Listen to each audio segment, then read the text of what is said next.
Drill 12 for a ball being hit at 92 miles per hour, 3 feet above the ground, traveling 270 feet horizontally. First, you have to determine the angle that the ball leaves the bat. So the first step is to convert the miles per hour to feet per second using conversion factors, giving us 134.9 feet per second.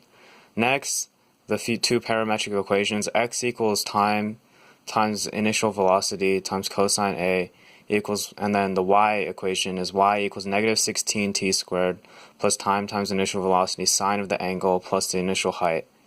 Now, since we already know these values from the initial velocity being converted earlier and the horizontal distance, we can set up x and to get t.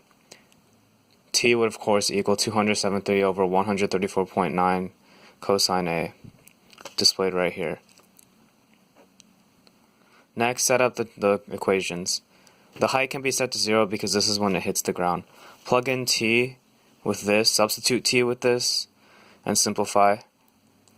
Distribute throughout, and then over here, secant is changed to tangent squared because over here, tangent squared plus 1 equals secant squared, and so by distributing it, we get negative 16.3 tan squared minus 65.53. Simplify this equation to get negative 65.53 tan squared plus 273 tan minus 62.53. After solving for A, we get them equal. Solving for x, we get it equal to either be 3.91 or 0.255. Plugging this back into the expression, this gives us two possible angle measurements, 14.31 degrees and 75.65 degrees.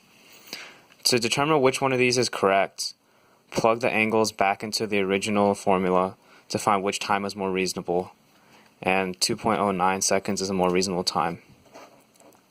Therefore, to leave the bat at an initial velocity of 134.9 feet per second and to hit the ground 273 feet horizontally from the home plate, contact made 3 feet above the ground, an angle of 75.65 degrees is required.